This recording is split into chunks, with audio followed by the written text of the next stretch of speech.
What is happening, everybody? Welcome to another episode of Face Mask Fantasy. Another live stream. Hope everybody's having a good start to the week. Had a good long weekend, Memorial Day weekend. Hopefully everybody was able to enjoy that or spend it however you choose, however you see fit. Hopefully it was a good time. Hopefully it was a good long weekend, long break from whatever you have going on in the regular day-to-day.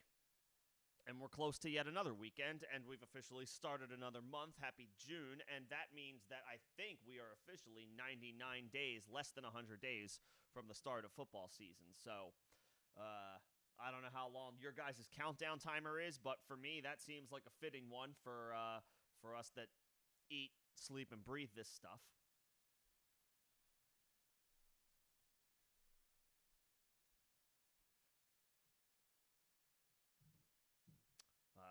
Just want to make sure that this stream is working correctly.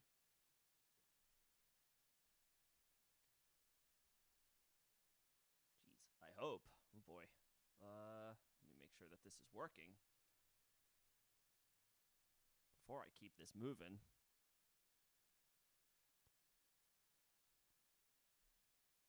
You guys are going to see what I see behind the scenes for a brief second, if you can in fact hear me.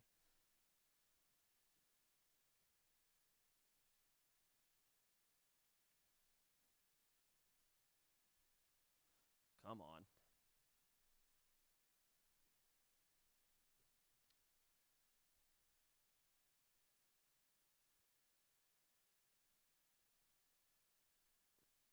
Excellent. I think we're okay. All right. I think we're all square. I don't know why it's not working on my phone, but it appears to be working on desktop. So I can only deduce that we are good to go. Yep. There we go. All right. I'll give it a couple minutes for folks to trickle in. I did start this a bit late, a couple minutes late, so there may be some people still getting the notification or trickling in. But we're gonna keep this. We're gonna keep this train rolling. Something that I've done for the past couple of weeks is do a live draft on the live stream, so you guys can tag along, can follow along. For those of you who do have Underdog Fantasy and do follow it, participate in it over the course of the off season, the Puppy 2 is live. That went live, I think, about 6 hours ago. So I guess around noon East Coast time is when they launched it. Over 225,000 potential entries with $1 million in prizes. I think each person is limited to 150. Yep, 150 max entries per user. So there's definitely going to be some people who max this out. I don't know if I'm going to max it out. That's, if I do the math properly, it's like $750. So I don't know if I necessarily do that. But you're welcome to enter as many drafts as you so choose, and it's already over 3% full. Can't imagine this is going to last very long. These puppies with $5 entries typically go rather quickly as far as filling up fast. And then there's usually a bit of a break in between the puppies that they fill out, that they make available. So the puppy 3 is probably not going to be available for closer to the end of the month than it is the beginning of the month. I guess some news and notes from around the NFL before we kick this off and allow people to start kind of trickling in. Reports out of Kansas City that Kadarius Toney could be viewed as a number one option as far as the wideouts are concerned. We'll see about that. The Cleveland Browns reportedly want to get Elijah Moore more involved. Speaking of the Chiefs, as far as going back to Chiefs camp, they feel like Justin Ross is making strides as far as he was dealing with an injury and missed most of his rookie season, or missed all of his rookie season because of an injury. They're excited to get him back on the field. So, something to keep an eye on, especially for dynasty folks, and maybe not necessarily redraft folks, but something to keep in mind. Saw that and then again, Browns want to get Elijah Moore a little bit more involved, which would make sense. They just traded for him. And outside of Cedric Tillman in the third round, that was their offseason activity, their offseason move. So it would make sense. It would behoove the Browns, having spent a second-round pick to acquire Elijah Moore, to want to get him involved. That would make a lot of sense. Just spilled a bit of coffee there. It's all right. We move on. So there's that. There was something that came out of the Panthers camp today. They want to utilize Laviska Shenault, kind of like the 49ers utilize Deebo Samuel. All I can say to that is, all right, okay. Good luck. Good luck. Good luck to the Carolina Panthers in their endeavors making that happen. What's going on, Alex? Good to see you. We could try to time this up. If you're able to join this one, if you're able to join the puppy when I enter it, there is about a 15-second delay between the streaming software and the live stream. So I'll let you know. I'll give it from 15 seconds to when I intend to enter. I'll give you a bit of a countdown, and then we can try to time this up so you're able to join. And if not, we can of course figure out some slow drafts. I'm going to be joining several puppy slow drafts tonight. Could even do a fast draft or two. I'm going to take advantage of the fact that the puppy 2 is absolutely live and absolutely available. I'm going to be putting a bunch of entries into this. One of the things about Best Ball, and of course this is all dependent on how comfortable any one specific person is with how many entries they have. There's a lot of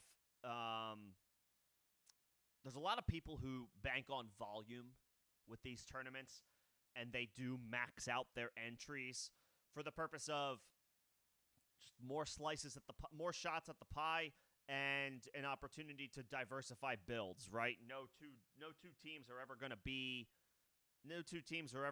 the same, and to that point, you should just make it so that you kind of diversify your strategy a little bit here and there, and maybe the builds even that you put together don't necessarily mimic what you traditionally do. You might like the traditional 18-team draft where you draft 2 or 3 quarterbacks, you draft 5 or 6 running backs, you draft 7 or 8 wide receivers, you draft 2 or 3 tight ends. Do a couple builds where you draft 4 quarterbacks. Do a couple builds where you draft 7 running backs. Do a couple builds where you draft 4 running backs. Where you draft 8 receivers, 6 receivers, 10 receivers. Maybe not 10. Maybe do that once, maybe, out of 150 times. But, diversify your options, diversify your builds, your bonds. All of the entries that you have should be different. And it naturally increases your chances at a slice of the pie here. Let me jump into Discord for when we kick this off real time. Again, I will start this off shortly. Want to give people an opportunity, if you are available to participate in Underdog Drafts, to join us. I think Alex is going to try to join me in this one. So I'm going to let people in Discord know when I'm going to be joining the draft. And I'll do it in the channel where I dropped the link to the video. If you're not a part of our Discord, the link is in the description of this video. It's always it's an active enough community. I would say it's utilized daily, and we get the opportunity to answer questions, engage with folks about questions they may have, thoughts they may have, trades they may have. It's a great spot. So I'm going to let people know shortly here that I'm going to be jumping into this tournament. I'll give people a minute or so, just in case there is anybody else that wants to join. And then, of course, criticize my picks however you feel fit. If you don't like my calls, if you don't like my choices, if you don't like what I'm doing, feel free to let me know. If you do like what I'm doing, go ahead and let me know. But obviously, if you disagree with any one pick, we can have a conversation about that. We can talk about it. I can talk about my thought process. Keep in mind, for these underdog drafts, you may not like a player that I take. It might not be something, again, that I'm regularly doing. Again, you want to diversify your builds and your bonds. I say bonds, the players that you draft. If you do multiple teams, which you should do with these tournaments, give yourself multiple chances. at the prizes, at the winnings. You got to do that with more than one entry.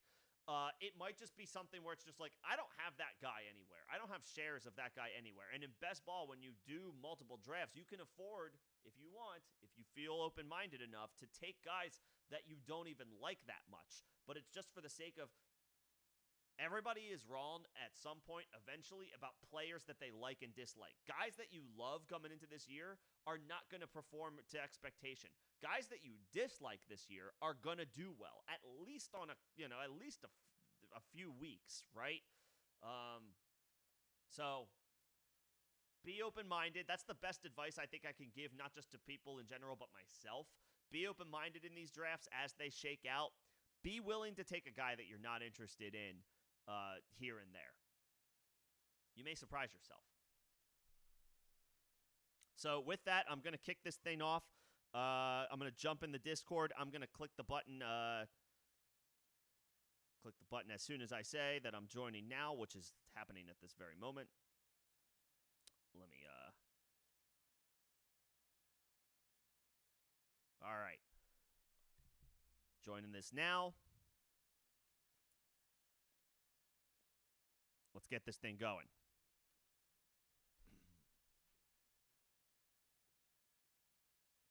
So there's three spots left to fill. This is going to fill real fast. So hopefully Alex, hopefully you're able to jump in. If not, we can do another one tonight.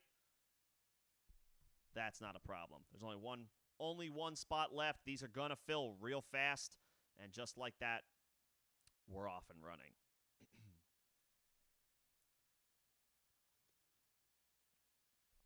So I have the 5th pick. I could go Travis Kelce. I could go Cooper Kupp.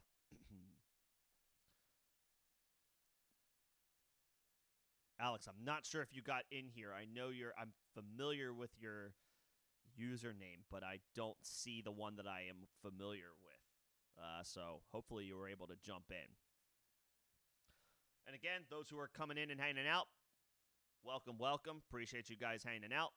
Hopefully everybody's had a good start to the week and a good, hopefully it was a good holiday weekend last weekend. Oops, I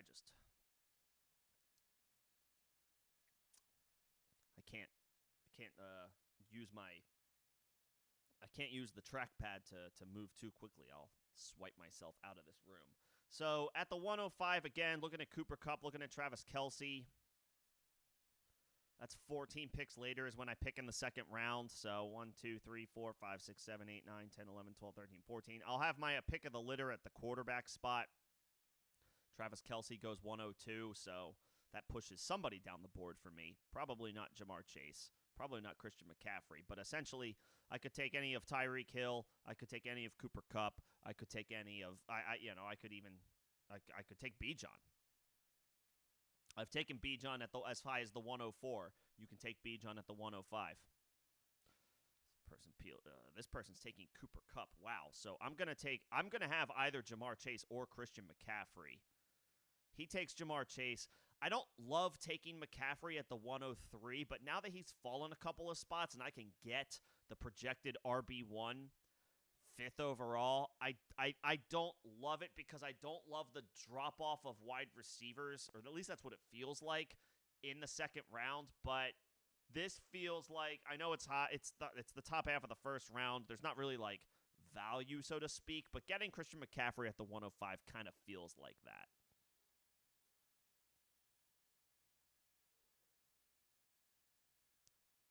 It's a little annoying. Because I like taking wide receivers in the first round. The drop-off with the running backs doesn't feel as severe, but the drop-off in wide receivers does. Still, I'll take the consensus top running back at the 5th overall pick. That feels like a fine roll of the dice. Alex, I'm sorry you didn't make it in for this one, man, but we can figure out a time to join one tonight if you're around. I'm happy to do more of these. I'm going to be joining slows. I'm going to be joining fasts. I'm going to be putting a lot of entries into the puppy too, trying different builds, trying different things, trying not to have too much exposure to the same players over and over again. Again, multiple shots at the pie. That's the thought process here. Bijan falling all the way to the 110 feels like a steal, by the way.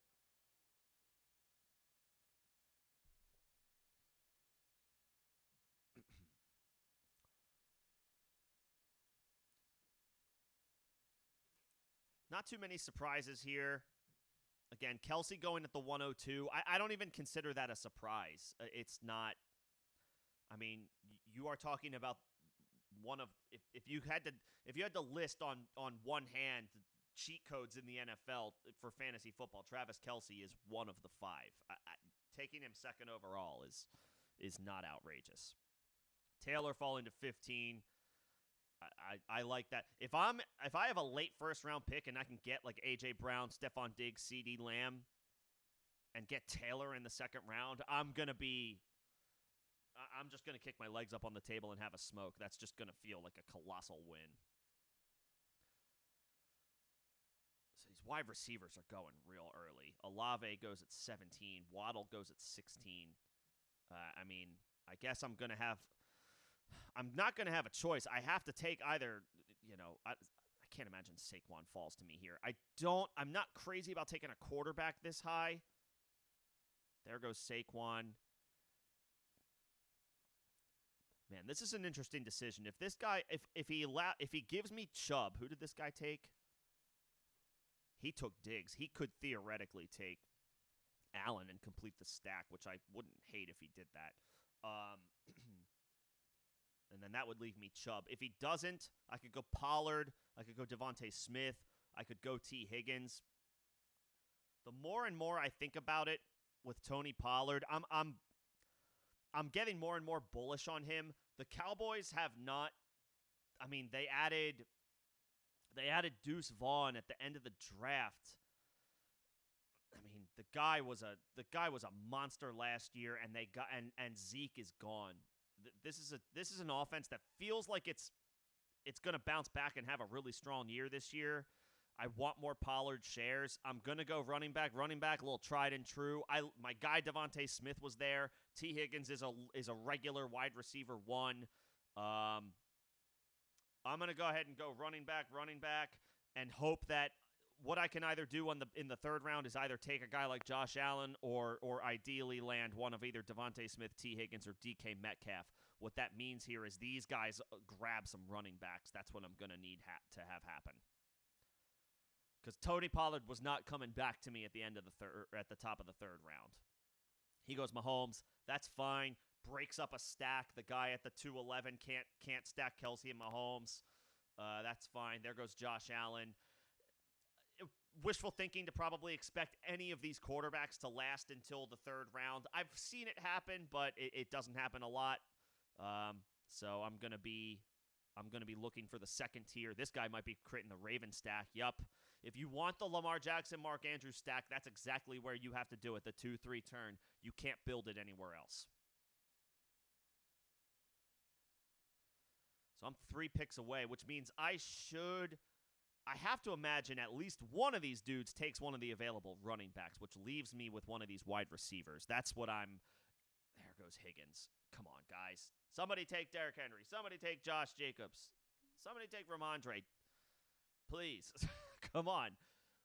Okay, there we go. I will get either Devontae Smith or DK Metcalf. I'm sleeping good at night. Love Josh Jacobs. Love Ramondre Stevenson here. Jacobs continues to almost feel like disrespected at the top of the third round, but I have Christian McCaffrey. I have Tony Pollard.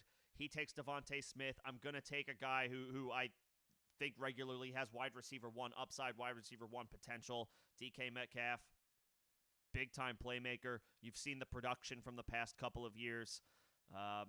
Yes, they added Jackson Smith-Njigba. Yes, they added Zach Charbonnet, but we're talking about an alpha in DK Metcalf, and I could use a wide receiver. So we're going to go ahead and grab him. There's going to be good options for people who waited on running back, which is kind of why this year I'd rather have one of the top 2 picks so I can secure either Justin Jefferson or Jamar Chase, or I'd rather have a pick at the end of the round. feel like that's time and time again what we say year after year. We don't like picks in the middle of the round. We'll see what happens.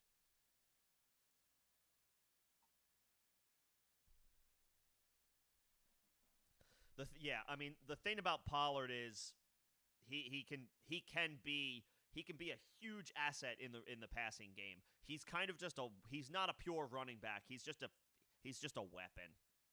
He's just a weapon.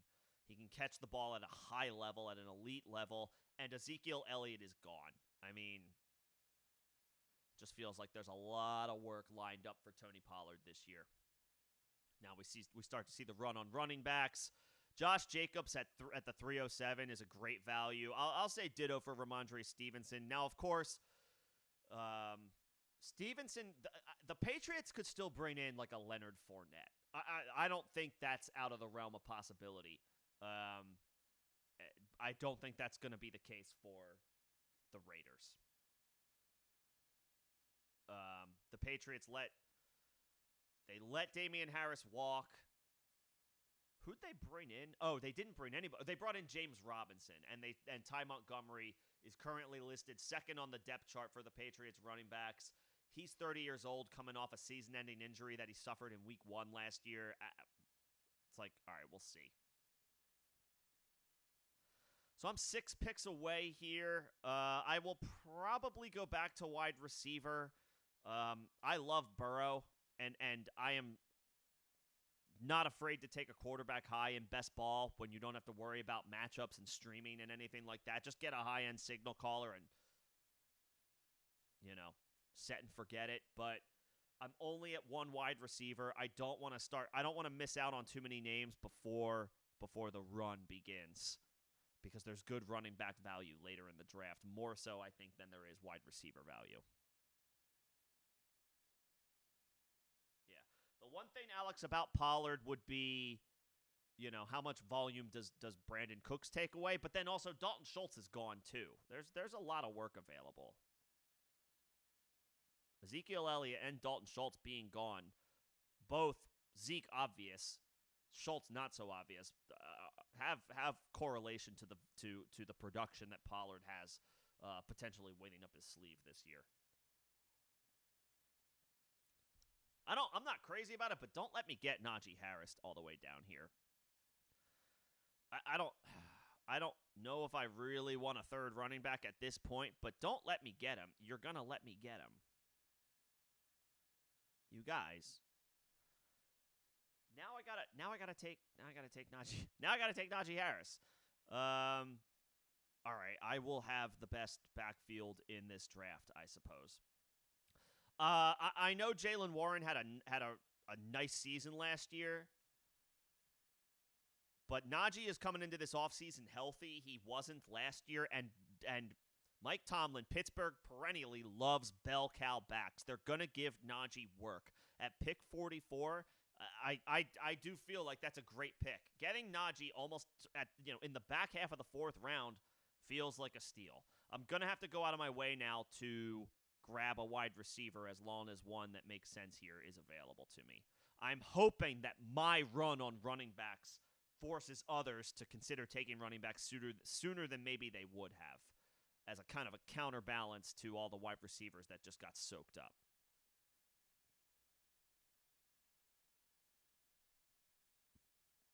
Remember, guys, the fun thing about 0 RB is that you have 0 RBs. I'm kidding, but I'm robust running back for this draft, baby. Again, I don't love it, but change up your strategy with multiple entries in best ball tournaments. You will surprise yourself at the end of the season with some of your entries. I now need Drake London, DJ Moore, or Michael Pittman. I actually may prefer Chris Godwin to Michael Pittman. No, Pittman should have better quarterback play this year. Wow, Joe Mixon goes pretty high. I think this guy took Burrow. No, he didn't take Burrow. He's just grabbing running backs. So that ensures that I will get one of Drake London, DJ Moore, or Michael Pittman, and I will be all over that. I'm also going to fade Justin Herbert here. It's not that I dislike Herbert, but it's right at ADP, and I just feel like wide receiver is a bigger need for me right here, so I'm going to go ahead and skip it. This guy's going to auto himself. Mike Evans. Okay. These guys are taking. Look, Mike Evans is a what 8-time 1,000-yard receiver. Man, this is. They left all these wide receivers to me. Thank you, guys. I like Dobbins a lot. I do like Dobbins a lot, but I have lots of shares of him already. I like Drake London this year. I don't have a ton of shares of him, so this will give me an opportunity to do that. 140 half PPR points as a rookie with Marcus Mariota throwing him the football. I think he's trending up here. Let's get Drake London, and his target share I think was close to 30%. It might not be that again, but you got to imagine he's going to see well over 20% of the targets in Atlanta's offense. They didn't add anything of significance as far as wide receivers in the draft. Giddy up on Drake London.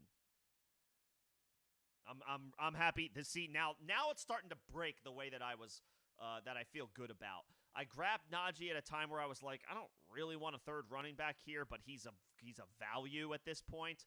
I took Najee. Najee's ADP is 37, so I got him 7 spots below ADP. At this point in the draft, that's a value, especially for a guy that you expect to get bell cow work. I like Jaylen Warren. I think he's a good player. I think Pittsburgh needs to get him involved. But Pittsburgh also, historically, under Mike Tomlin, loves bell cows.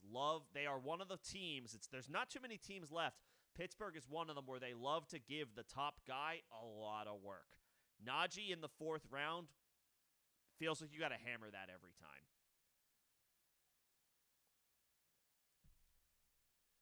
Speaking of hammer every time, it's not going to happen for me this time, but I do love getting Aaron Jones nearly 60 picks into a draft. Of course, we can expect a drop-off with Aaron Rodgers not there anymore, but Aaron Jones, all he does is churn out low-end RB1 numbers on the season year after year. The disrespect is not disappointing. I understand, but the disrespect is I'll go ahead on a limb and say Aaron Jones outperforms his ADP this year. Shouldn't be too hard. Of course, as I'm going through this, happy to talk shop on any questions. If you guys have any trades you got going on, or if you've got any thoughts you've got going on, I'm happy to multitask here.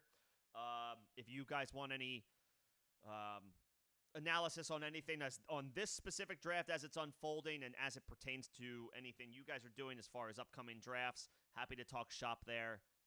That's not a problem. Otherwise, I'll just keep blasting through this.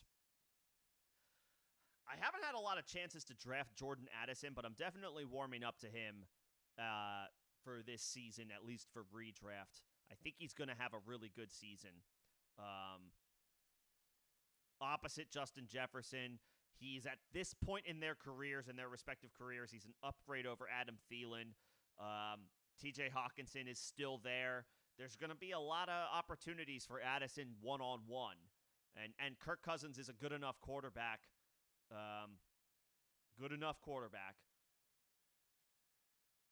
To get Jordan Addison the ball when he's facing one-on-one coverage, which, again, he should see a decent amount of this year.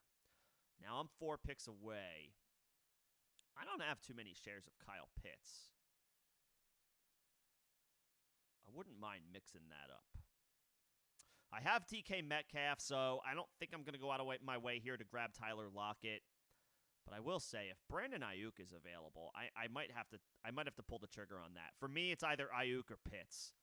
I grabbed London. Do I really want to? I don't know if I want to double up on Falcons pass catchers now that I'm thinking about it. Oh, there goes Ayuk. And having 3 running backs already, while Pierce is he's fallen a little bit here, about 5 spots. I'm gonna let him go, and it doesn't matter because he's gone. If I didn't have DK Metcalf, I would probably grab Tyler Lockett here. There's not another wide receiver. I don't want to reach down for George Pickens. I don't want to reach down for Treylon Burks. So I am going to do something a little unconventional. I'm not crazy about doubling up on Falcons pass catchers, but I don't have a lot of Kyle Pitts. So let's get weird with it. I'm going to take a shot. I apparently am a huge fan of Payne. I want to be hurt again. I want to be let down again. but damn it, I'm gonna buy into the talent one more time. He's almost, he's available almost 70 picks into the draft. I'm gonna keep banking on that. Had 1,000 yards as a rookie. The quarterback play should go up this year. There's nowhere to go but up. It was so atrocious last year with Marcus Mariota. I got to imagine it's better this year, and I'll buy into the talent. I guess this means I'm grabbing. So now I have Drake London. I have Kyle Pitts. I have to grab Desmond Ridder. I won't force it, but I'm going to have to grab him. Now I'm going to grab either Treylon Burks, Jahan Dotson, or Gabe Davis here.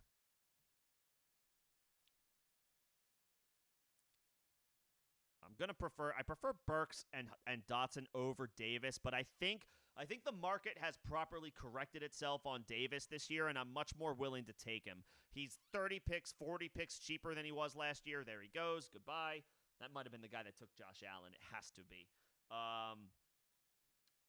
The market has corrected itself nicely on Gabe Davis. I'm much more willing to grab him this year now that he's in the 7th round instead of the 4th round. And the Bills, all they added was Dalton Kincaid. I guess there's still a potential landing spot for DeAndre Hopkins, but they don't have a ton of cap space. They're gonna have to get, they're gonna have to get a little creative if they want to create that room. I'm thinking I take Burks here. He's clear. He's the clear Titans wide receiver 1. I love Dotson, but I don't know that he's week to week the wide receiver 1 there. That's Terry McLaurin. Burks has a big target share waiting for him, and I don't have that many shares of him. So again, let's diversify our bonds. These aren't great offenses, admittedly, that I'm grabbing from. Drake London, we'll see. Not sure that it's a great offense in Atlanta. Treylon Burks, we'll see. Not sure it's going to be a great offense in Tennessee. Kyle Pitts, same deal as Drake London. Not sure how good the Falcons are going to be on offense, but I'm banking on volume. These guys should be able to come through on some volume. Burks, clear wide receiver 1 in Tennessee. London, clear wide receiver 1 in Atlanta. Kyle Pitts has to be a focal point of the Falcons' passing offense. I'm mailing in talented overall offenses in exchange for volume in this draft. And again, that's okay. Diversify your builds. If you're going to do a bunch of Underdog Best Ball drafts like I am, diversify your builds, diversify the exposure you have to these players. Give yourself as wide of a shot at the pie as you possibly can create.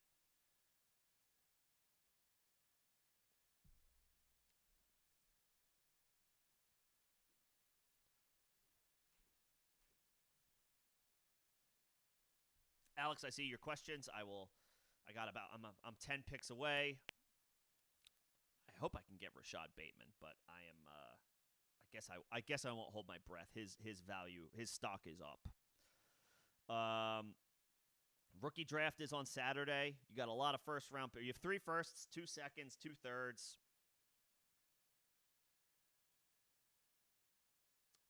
Is it a reach on Gibbs? It's not a reach on Gibbs. I mean, you have to take Richardson at the 102. You cannot mess around there.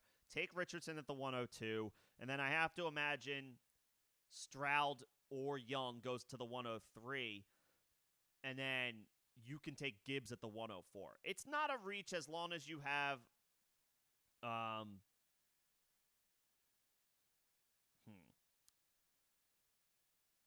Is your only quarterback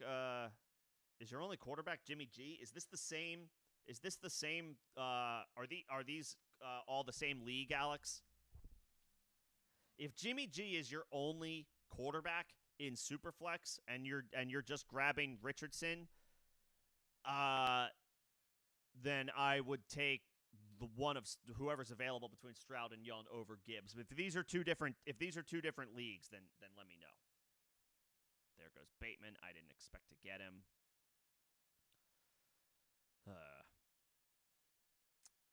I am not gonna like I'm not gonna like the options available to me, unless Rashad White falls, which I'm not expecting.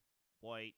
I don't want Watson here. I wouldn't hate Connor here, I guess. Although I have a lot of running backs at this point. I'd like to grab another receiver, but I'm not I will say this: I'm not a big Cortland Sutton fan, but I am a fan of the market severely course correcting or overcorrecting, perhaps.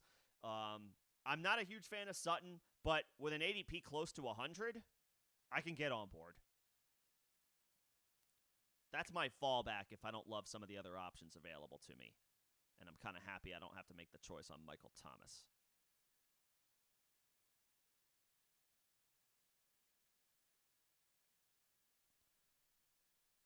There goes Watson. Again, I don't want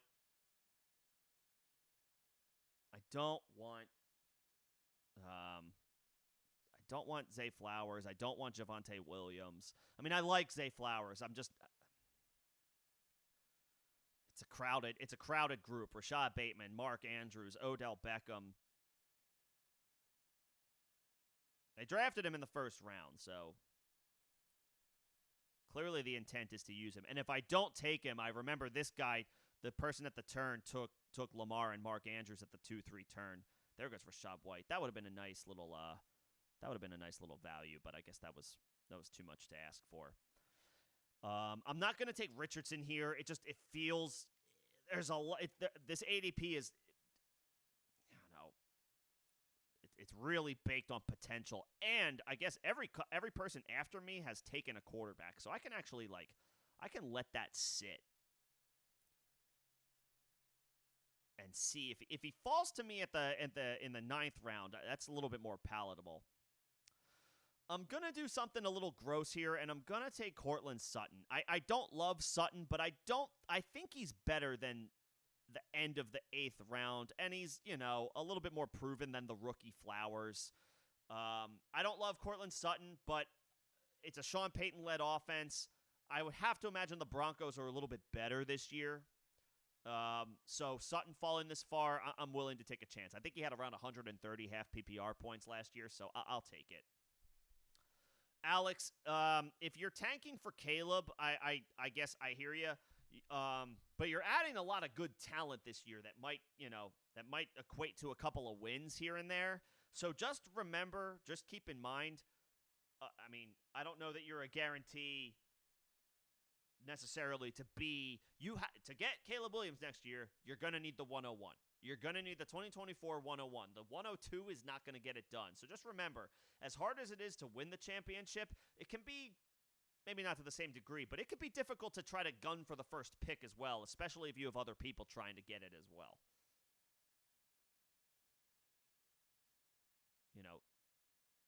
Random wins that you weren't even expecting to get might fall into your lap. I will take Anthony Richardson here if he falls to me at the 905, because now it's a bit of a value.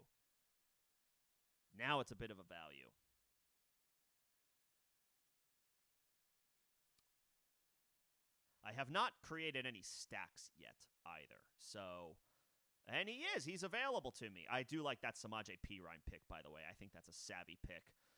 And I put a video out about should you draft Javonte Williams this year. If you haven't seen it, you can check it out on the channel. I like that Samaje Perine pick. I am going to take Anthony Richardson here. 1, I need a quarterback. 2, I don't think I'm reaching on him at this point. He's about 10 spots below his ADP. I don't have any Anthony Richardson shares since the NFL draft because his value has just skyrocketed. But I'll roll the dice here. Dang, now I kind of wish I grabbed Michael Pittman instead of Treylon Burks. Was that option available to me? I need to go back and check. Oh, not Burks. Who did I take instead of? Was it Pitts? Where did Pittman fall?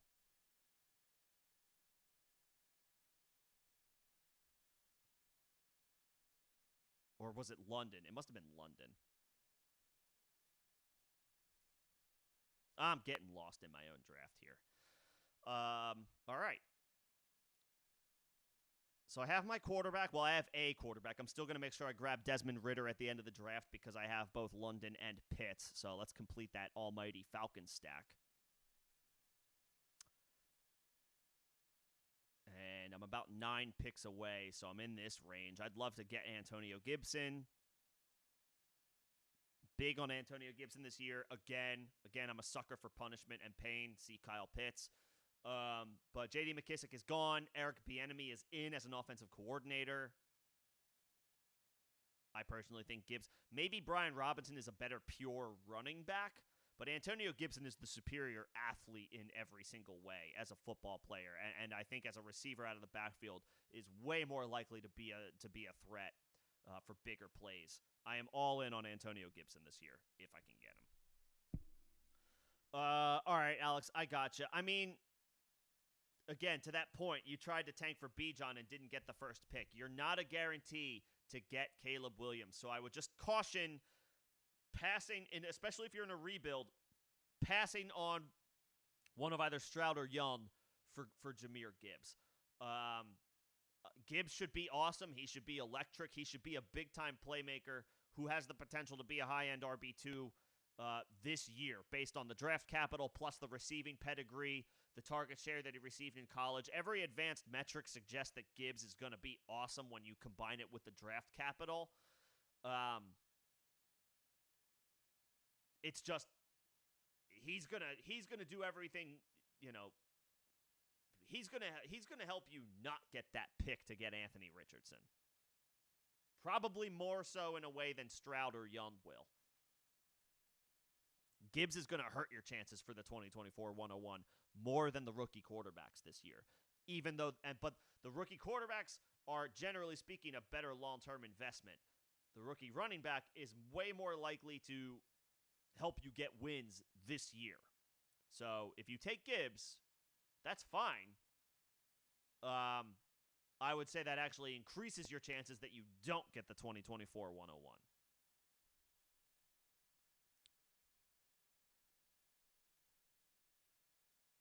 Two picks away. I'm going to take Antonio Gibson. If he gets to me, I might take Tyler Boyd if he doesn't. At this point now, I want receivers attached to good quarterbacks.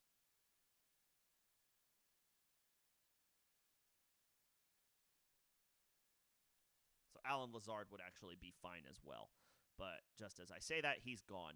I'm going to take Gibson. I'm not going to leave anything to chance here. He's the top running back on the board per ADP. There's two guys right after me that only have two backs. So I'm going to go ahead and lock him in. I'm a big fan of what Gibson could potentially do this year. And I need a fourth back. Look at this production that you can get. 115 picks into a draft. I say yes. And J.D. McKissick is gone. I say yes. See, just like that, Damian Harris goes very next pick. Gibson would absolutely have gone within these next two picks if I didn't take him.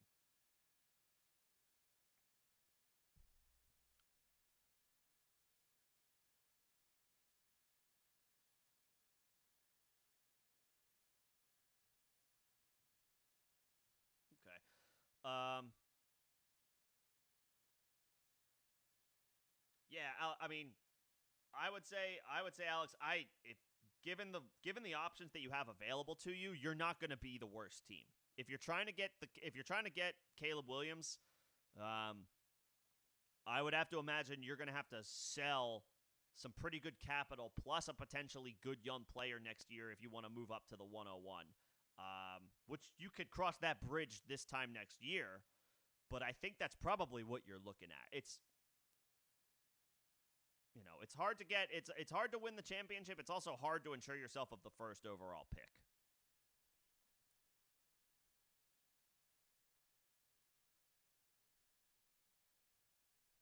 We got some quarterbacks coming off the board here. That's fine. I could have paired Geno Smith with DK. I chose not to.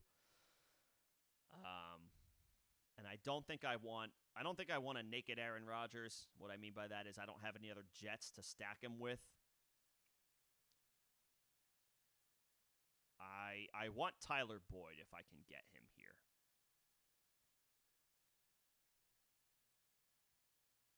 If I don't get Tyler Boyd, I'm going to do something that I haven't really done a whole lot of this year, and you can see what that I'll explain shortly.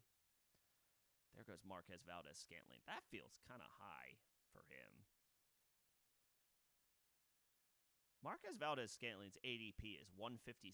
You got him at 123. I mean, okay.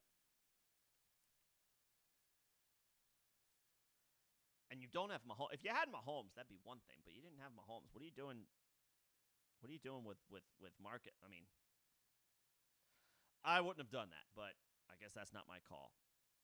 All right, there goes Elijah Mitchell. I'm going to pass on Aaron Rodgers here. I'm going to grab Tyler Boyd. He's kind of boring. He's not like necessarily a spike week guy, but he's a pretty good bet for 800-plus yards and 5 or 6 TDs. And if anything were to happen to Higgins or Chase, his value goes way up attached to Joe Burrow. At this point, I just want receivers. If I'm grabbing receivers, I want them attached to good quarterbacks. Tyler Boyd fits that mold. Plus, he's like 10 spots below his ADP at this point, so I'll take it.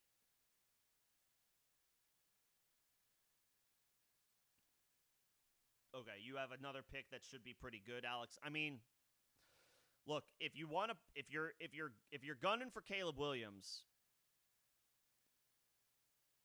could you trade the 104 to the person who has the 105 and pick up a second round pick? And then that way, that person can make the decision for you. I don't know if you've explored that, but then if that, let's say you could pull that off. What if you move back one spot from the 104 to the 105 and pick up a second rounder? Might be a late second rounder, but then they take either Stroud or Young, whoever's left, and then you can definitely take Gibbs, and you pick up an extra pick. Or if they take Gibbs, that's a pretty good consolation prize in Superflex to end up with whoever's left between Stroud and Young. Maybe you don't get a second out of it. Maybe you get a third out of it. But have you entertained that as a potential option?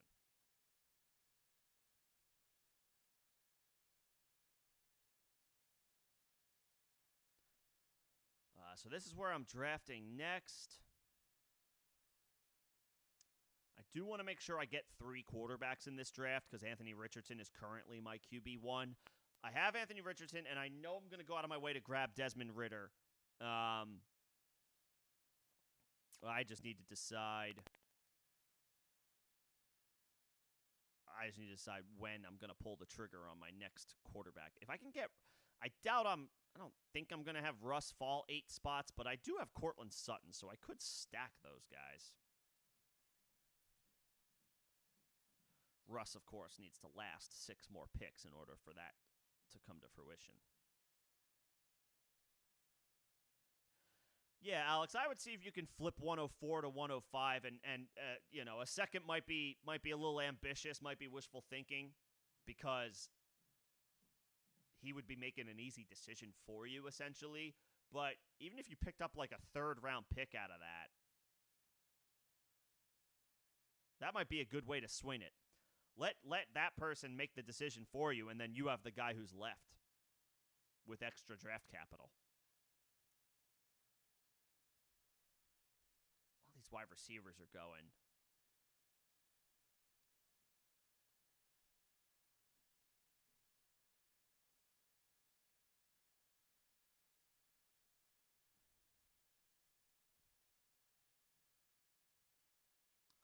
If I can get Russ, well, those chances just went down a little bit because Carr got taken, and the person ahead of me only has 1 quarterback. That 1 quarterback is Joe Burrow, so it's possible I broke up a stack from him, it wasn't totally intentional, sorry, but I took Tyler Boyd 1 pick before he had the chance to. I will grab Russ here if he's available to me because I have Cortland Sutton, so I can create a stack, and also I wouldn't mind having a veteran quarterback to lean on. And there he goes. Damn. All right. Okay. There goes that pipe dream. All right. I'm going to keep doing things that I haven't really been doing. I don't have any shares of Dalton Schultz anywhere, and I feel like we're in for a bit of a, oh man, am I going to do this? Am I really going to draft him? No, I'm going to grab Alec Pierce if I can. Did it get in? Yes. I just remembered at the last minute that I had Anthony Richardson, so I was like, let me grab a stack, and I was able to get Pierce. Wow. That was a last-minute call. I will grab Dalton Schultz on the turnaround if I can, but at the last second, I was like, let me see if I could cue Alec Pierce because I have Anthony Richardson, and it worked. I will take that. I will take that. I will take that, absolutely. Just so I don't let it get away from me, I got to check Desmond Ritter's ADP. It's way down there. Okay. There shouldn't be any issues getting him.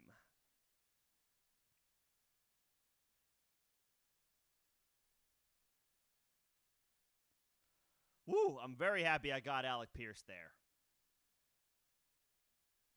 to pair with Anthony Richardson as a real fast pivot.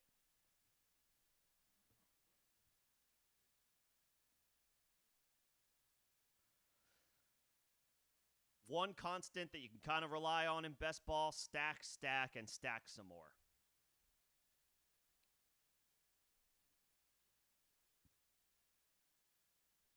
We're seeing some tight ends get scooped up.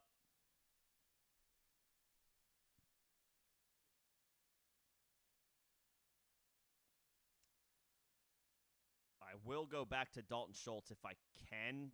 I'm not crazy about him, but now he's 20 spots below ADP. And opportunity for targets in that Houston offense right now is completely wide open. Never mind, that pipe dream is out the freaking window. That's a good value there for Schultz. Now I got to decide where I want to pivot to.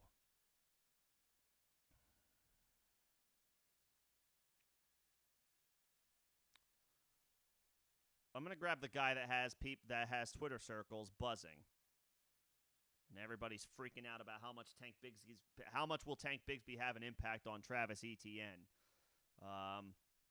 Let's ride that train. And they spent pretty decent capital on Bigsby. Obviously, he's not replacing Travis Etienne. I'm being kind of facetious, but Twitter. Was it a couple days ago? Twitter started this whole Travis Etienne versus Tank Bigsby thing, and got a little out of hand. It's like, let's not forget who the most talented player in that backfield is. We know it's Etienne. But they did spend pretty good capital on Bigsby, and we expect this Jags offense to be pretty good.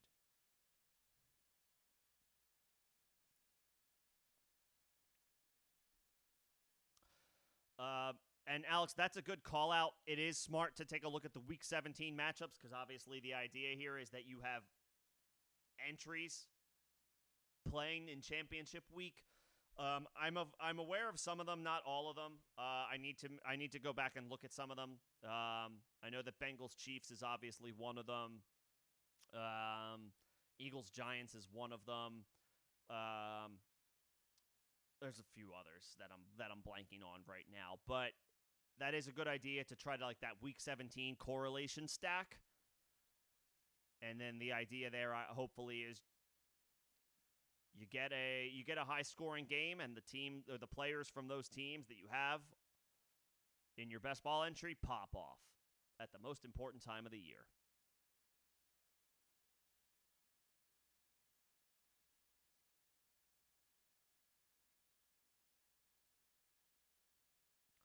Now I'm 9 picks away.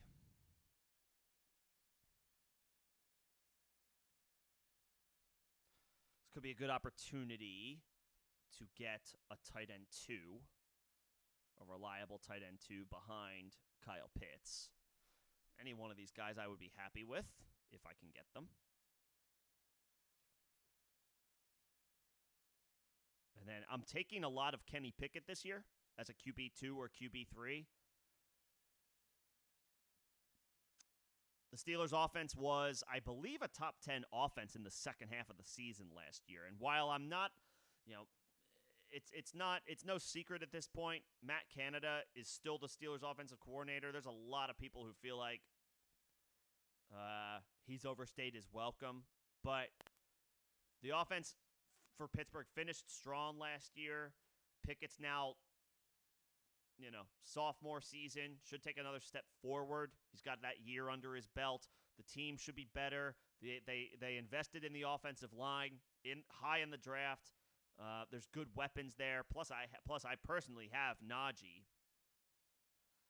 for this specific one. So I like Pickett this year as a QB2 or QB3.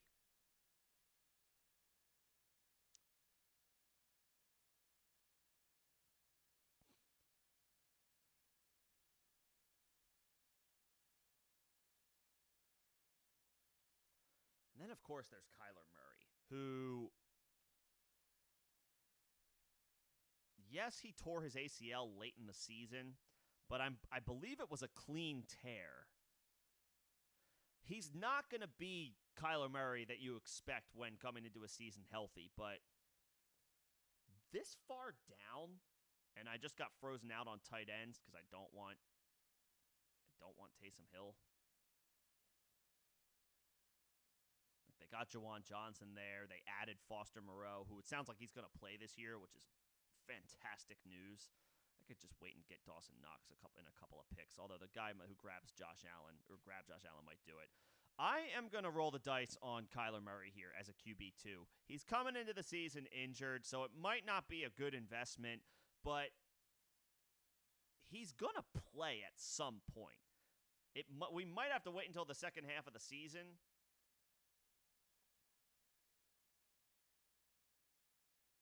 but he's going to play.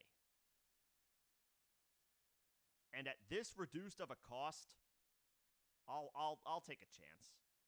I'll take a chance. Should you trade the 208, Alex, the 302, and a third next year for the 203? I mean, is there somebody specific you're targeting? That's a lot of capital to give up. Like, I guess my question is, who's the dude at 203 that you know you need to grab because he's not going to be there at the 208? That is worth giving up additional draft capital for. That would be my question.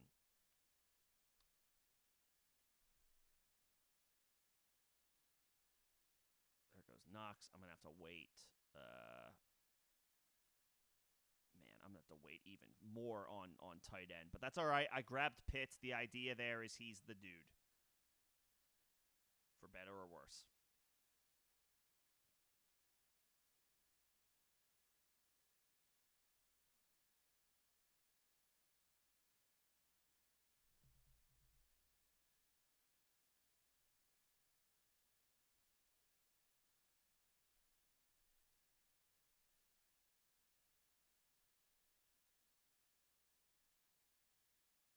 I don't have any shares of Marvin Mims, but I already have Cortland Sutton. I just don't know if I want to double up. Well, I don't have to worry about that.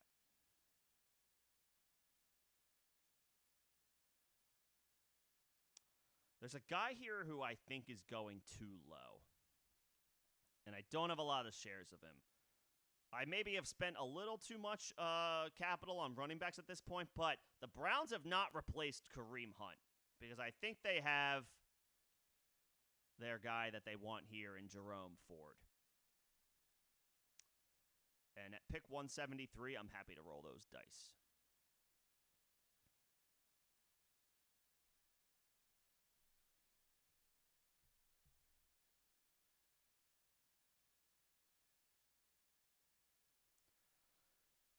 So for the roster that I have now,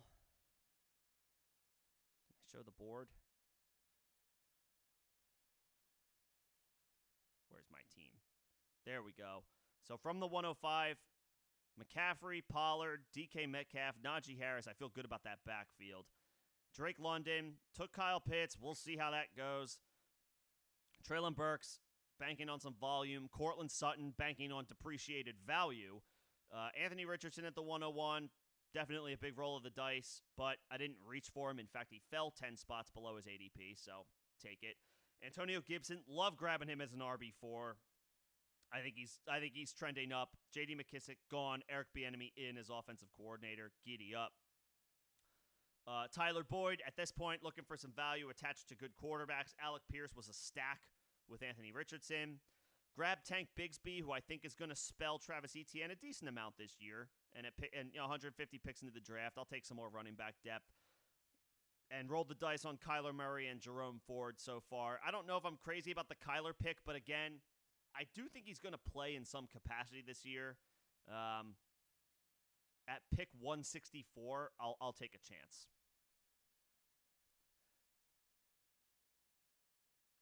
So wide receiver might be a little thin, and I need some tight end. I need some tight end depth. I severely need some tight end depth, and it's really dried up at this point. So, this is gonna be an entry that relies heavily on Kyle Pitts. We'll see how that goes.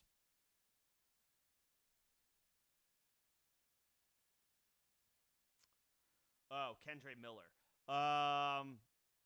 Yeah, okay. If if you think he's going to be there at the 203, I know these are shallow.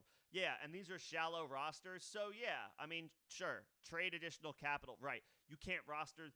It's harder to start these guys anyway if you have shallower rosters and all that good stuff. The wire is going to be ripe with plenty of interesting players, plenty of good names.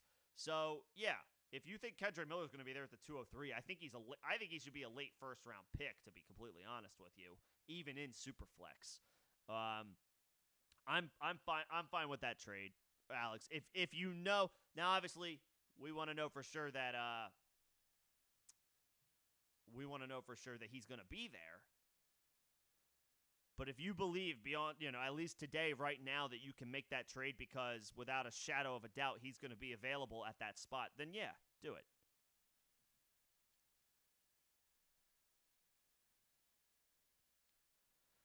I am going to grab a tight end here. And there's my guy Ritter. Actually, I might want to make sure I just go ahead and secure him now.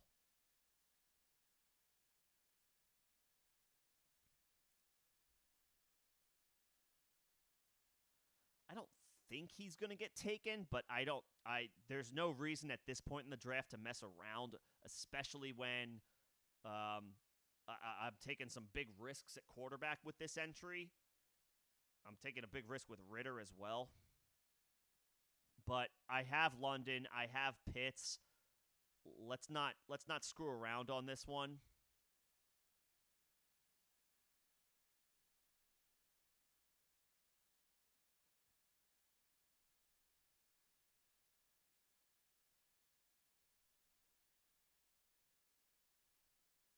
Yeah.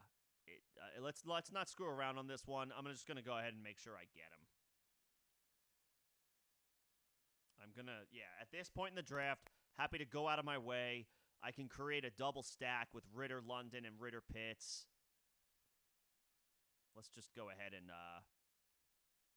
lock that in.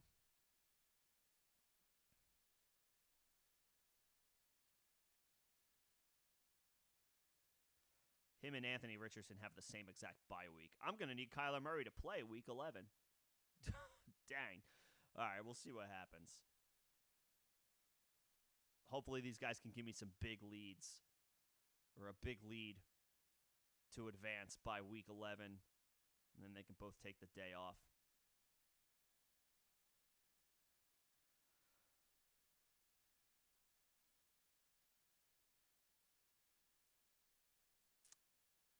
Probably going to go ahead and shut this stream down after this draft wraps. But appreciate anybody coming in and hanging out today, even if it was just for a little short while, just to watch this unfold. Hopefully it helps in some way, shape, or form, gives you some insight into my thought process, maybe gives you a bit of a jump on the draft process this offseason. That's the goal.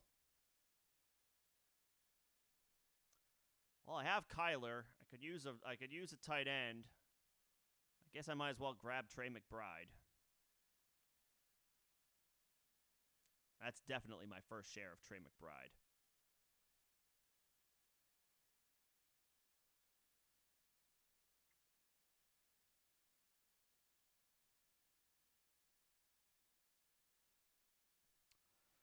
And I'll probably wrap this up with a wide receiver. I'm telling you, man, there's some every year I feel like there's I can't pass on that guy. Kenny Gainwell, 200 picks into a draft is like what a great roll of the dice. I know DeAndre Swift and almost said Leonard Fournette. DeAndre Swift and Rashad Penny are ahead of him on the depth chart. But those are guys that have both struggled to stay healthy over the course of their careers. Gainwell is not far away from a larger role.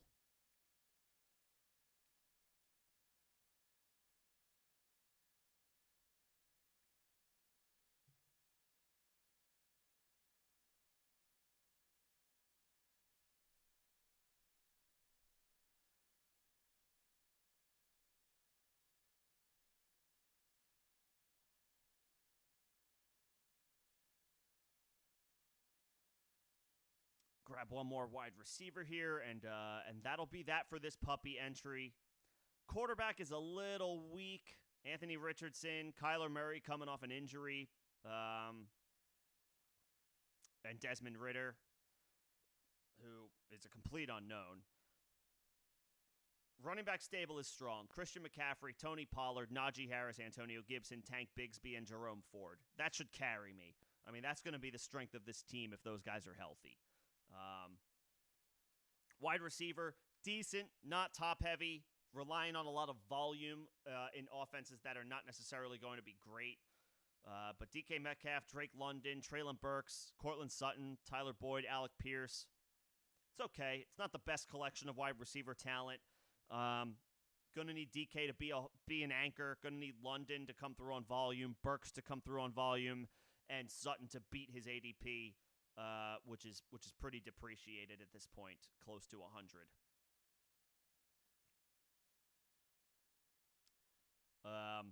Boyd, 11 picks below ADP, attached to a good quarterback in Joe Burrow. I feel fine about that. And then I got an Alec Pierce stack with Anthony Richardson. We'll see how effective that is. Tight end is Kyle Pitts and Trey McBride. There's a whole bunch of who knows there.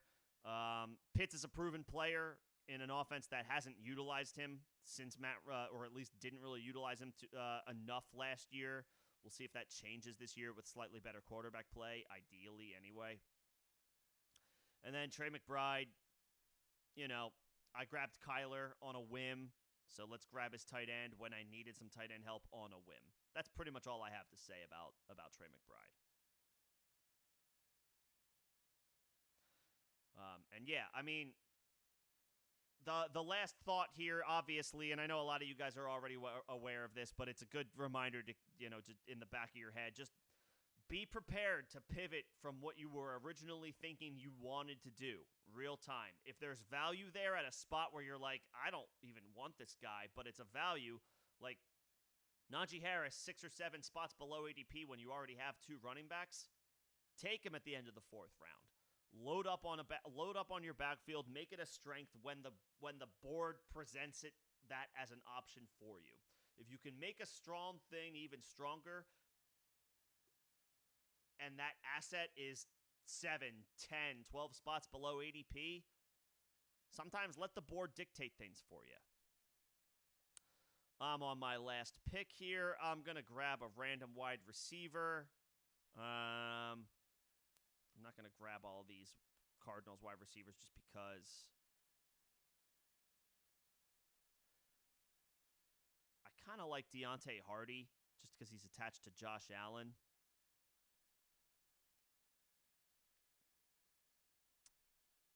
Where'd he go? Where'd he go? Where'd he go? Where'd he go? I just autoed into Brock Purdy because I overthunk things and gave it a little too much time. Okay, well, that was just unfortunate. It's okay. It's only a $5 entry, and maybe Purdy's the guy. Who the hell knows? I don't think he is, but screw it.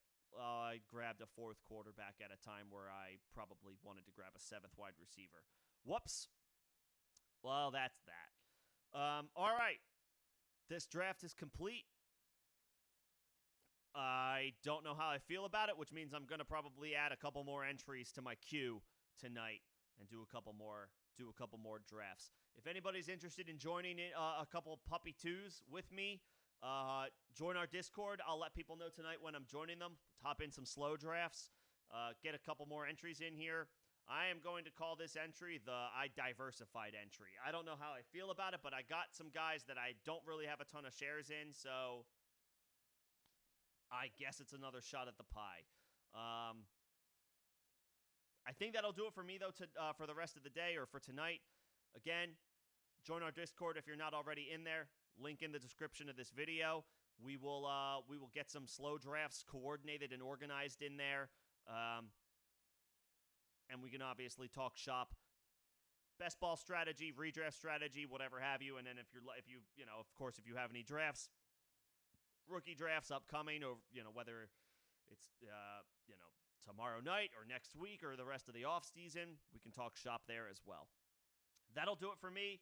Thanks, guys, for coming in and hanging out today, walking through this draft with me. But that'll do it. Everybody have a great weekend. If I don't talk to you,